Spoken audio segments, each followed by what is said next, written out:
Welcome to i-TUTOR Economics NCERT series. Today we are going to start with Chapter 4, Globalization and Indian Economy. As consumers in today's world, we have a wide variety of goods and services to choose from. For example, the latest models of digital cameras, mobile phones and televisions made by the world's leading companies are now easily available to us. Every year, new models of cars can be seen on Indian roads. Gone are the days when only Ambassador and Fiat cars were common. Today, Indians are buying cars produced by almost all top companies of the world. This explosion of brand is not limited to cars alone. We see it in shirts, television, soft drinks, processed fruit juices and many other goods. But remember, this wide-ranging choice is relatively recent phenomenon. Just about 20 years ago, such varieties was not available in Indian market. In only a short span of time, our markets have been completely transformed.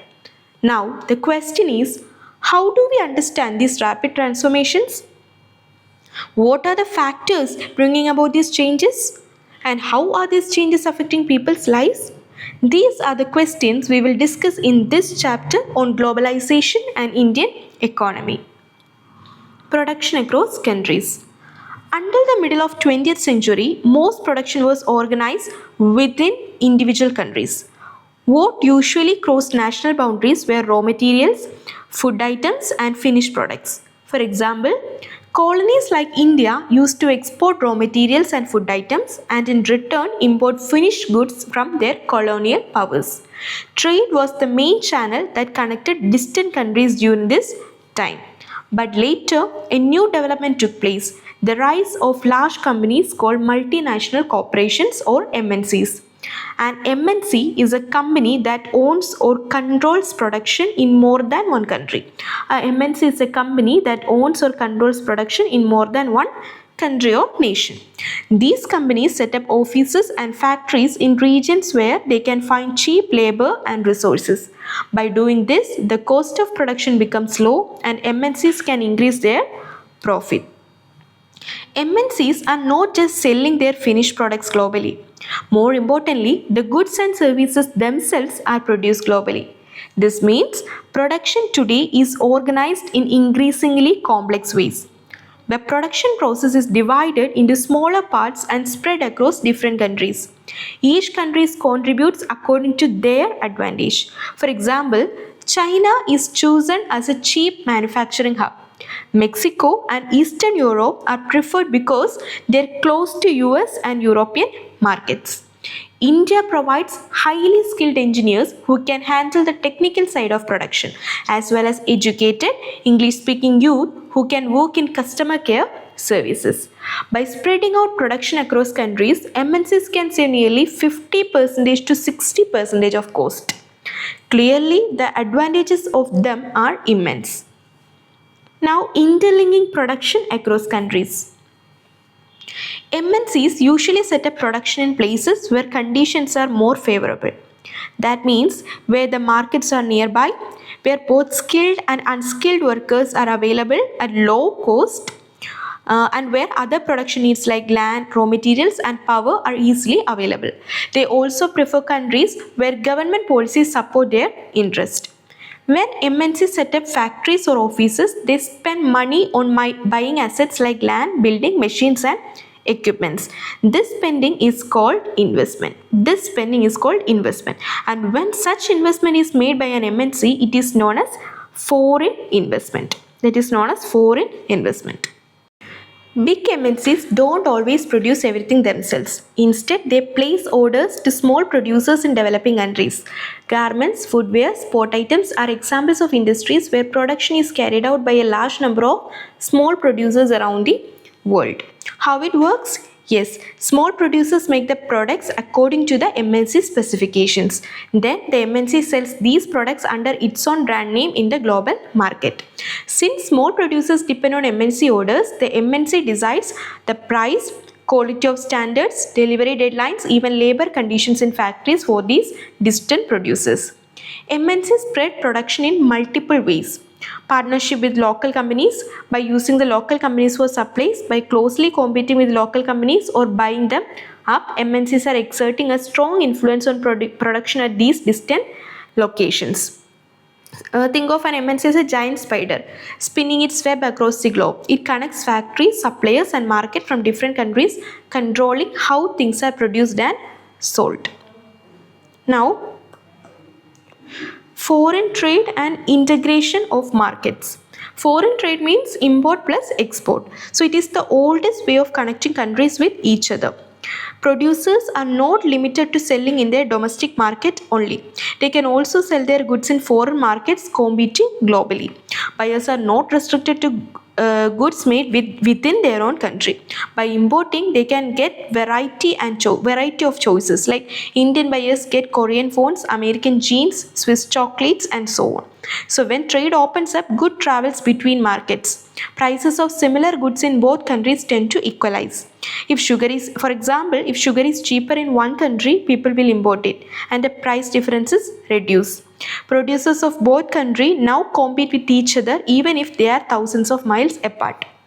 So the main idea is foreign trade links distant markets. It creates integration of markets. Suppose, I will tell you an example. Suppose in India, a mobile phone costs rupees 20,000. In China, the same phone costs rupees 15,000. If trade happens, Chinese phones enter India, Indian buyers prefer the cheaper option, and Indian producers must reduce their price. Slowly, prices come closer in both countries. This is market integration. Now, we know about foreign trade and MNCs, but what happens when all these things, investment, production, and trade, start increasing across countries at the same time? This is called globalization. In the last 20 to 30 years, MNCs have been searching worldwide for cheap production locations. So foreign investment in these countries has increased.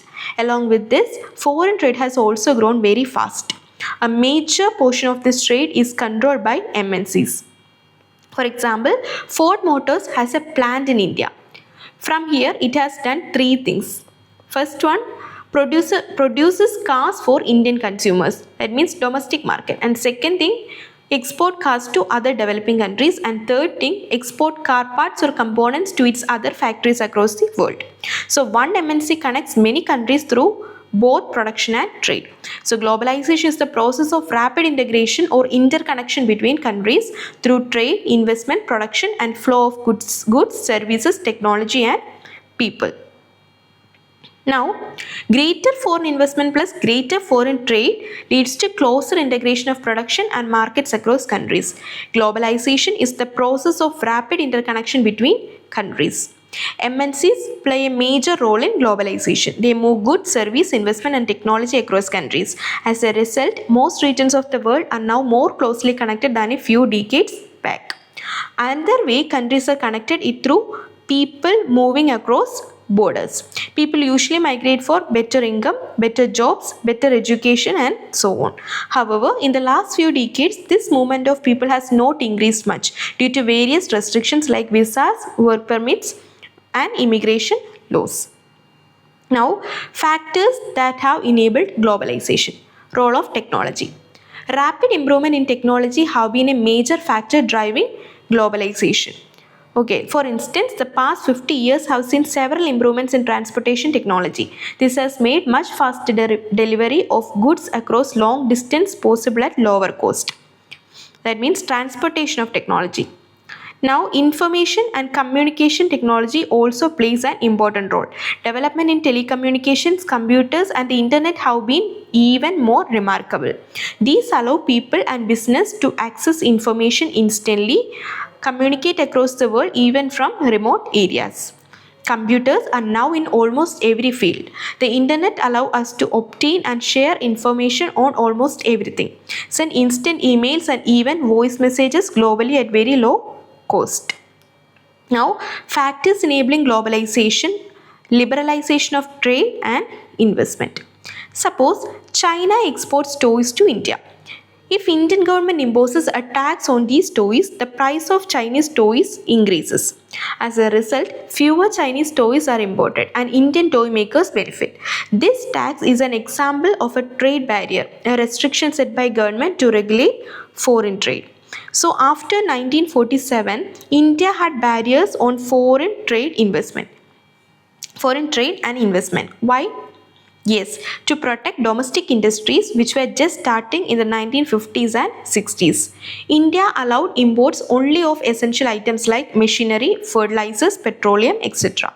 This strategy of protecting domestic producers was common in all developing countries at the early stage of development. Around 1991, India reduces trade barriers and opened up for foreign competition. Why? Yes, the reason is Indian producers were now ready to compete globally. Competition would encourage better quality and efficiency among Indian producers. These changes were supported by international organizations. I'll tell you once again, earlier India protected its industries with barriers like putting a wall around them. From 1991, India decides to open the gates, letting them compete with the world, which pushes them to become stronger and better. So what happened? India removed many barriers on foreign trade and foreign investment. As a result, goods could now be imported and exported more easily. Foreign companies could set up factories and offices in India. So liberalization means removing government restrictions or barriers. After liberalization, businesses can decide freely what to import or export. The government imposes fewer restrictions. That means it becomes more liberal. Now, World Trade Organization. India's trade and investment liberalization was supported by powerful international organizations. These organizations believe that barriers to trade are harmful and that trade should be free. They encourage all countries to liberalize their trade policies. So World Trade Organization, WTO, is one such organization. Its aim was to liberalize international trade. It establishes rules for international trade and ensures that countries follow these rules. They are started by developed countries. WTO now has 149 member countries. As of 2006. So developed countries sometimes keep trade barriers to protect their own interest. Developing countries, however, are often forced by WTO rules to remove trade barriers. Now, impact of globalization in India. Over the last 15 years, globalization has brought more competition between local and foreign producers. Consumers, especially the urban well-off, have benefited greater choice of goods and services, better quality at lower prices, higher standards of living, etc. MNCs have invested more in India, focusing on industries like cell phones, automobiles, electronics, soft drinks, fast foods, and so on. These banking and urban service industries have created new jobs and helped local suppliers. Like any investment, this is done with the hope of earning profits. Sometimes, instead of working alone, MNCs set up production jointly with local companies. This joint production benefits the local companies in two important ways. First way, the MNCs can provide extra money for investment, like buying modern machines for faster production. And second way is the MNC can also bring in the latest technology which improves the efficiency of production. How MNCs expand their power in developing countries? Most common route of investment is buying local companies. Most common route for MNC investment is to buy up local companies. Example, Cargill Foods of USA bought Parag Foods of India. Why this helped the MNC? Yes, Parag Foods already had a large marketing network. That means it was a trusted brand in India, and they also have 4 oil refineries. By buying it, Cargill immediately gained access to Indian markets plus production facilities, and the result was Cargill became the largest producer of edible oil in India, with the ability to produce 5 million pouches per day. Their wealth is so huge that it often exceeds the budget of entire developing countries' governments. This gives them massive influence over markets, production, and even policies. In short, MNCs don't just sell products, they buy local companies, expand quickly, and because of their enormous wealth, they become very powerful in developing economies. Now, There's another way in which MNCs control production. Large MNCs in developed countries place orders for the production with small producers. Garments, footwear, sports items are examples of industries where production is carried out by large number of small producers around the world. Top Indian companies have also benefited. Top Indian companies that are benefited are Tata Motors, Infosys, Ranbaxy, Asian Paints and so on. Service sector opportunities are also developed. IT sectors, call centers, data entry, accounting, administrative work, engineering, etc. are exported to developed countries at lower cost. Most workers are employed in organized sector. Even in the organized sector, working conditions are becoming similar to unorganized sector. For example, workers like Sushila may lose benefits and protection they had earlier. So, let's look at the steps to attract foreign investors. Central and state government provide special facilities to foreign companies like electricity, water, transport, road, storage and so on. They also provide recreational and educational facilities for employees. Companies set up in special economic zone, that means SEZs, do not pay taxes for the first few years, making it financially attractive. Earlier, companies in the organized sector had to follow strict labor rules to protect workers' rights. Recently, government has allowed more flexibility. Companies can now hire workers temporarily for short periods instead of permanently. This helps reduce labor cost, especially when there is intense work pressure. Despite these changes, foreign companies often demand even more flexibility in labor laws. Now, the struggle for a fair globalization. Not everyone has benefited from globalization. People with education, skills and wealth take the most advantage of new opportunities. Many others are left behind. Fair globalization means creating opportunities for everyone and sharing the benefits equally. The government can protect the interest of people, not just the rich and powerful. Possible steps include properly implementing labor laws so workers get their rights. Then, supporting small producers until they can compete with bigger companies. Next, possible steps are supporting small producers until they can compete with bigger companies, using trade and investment barriers if necessary, negotiating for fairer rules at WTO, aligning with other developing countries to resist unfair dominance by rich countries. People's organizations and campaigns have influenced decisions at WTO in recent years. So globalization has helped some people a lot but left others behind. Fair globalization means everyone gets a chance to benefit. Government and people both have a role in making it fair. So let's sum it up. What is globalization? Globalization is the rapid integration of countries through foreign trade and foreign investment.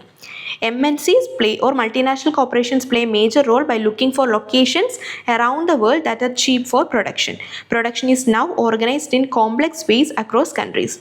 And the factors enabling globalization are technology, liberalization and WTO's influence. Technology, especially IT, has made it easier to manage production and communication across countries. Liberalization of trade and investment has removed barriers, making it easier for goods, service and money to move. WTO influences countries to open up their trade and investment policies. In what are the impacts of globalization? Beneficiaries are well-off consumers, skilled producers and wealthy entrepreneurs gain new opportunities. Then people who suffer are small producers and many workers who are facing competition and challenges. Now, fair globalization means fair globalization would create opportunities for everyone and ensure the benefits are shared more equally. Governments and people's organizations can play a role in making globalization fairer. So globalization connects countries through trade, investment and technology. While it benefits skilled and wealthy people, many small producers and workers face problems. Fair globalization means creating opportunities for everyone. So that's all about this chapter. Thanks for watching. For more related contents, do like, share and subscribe.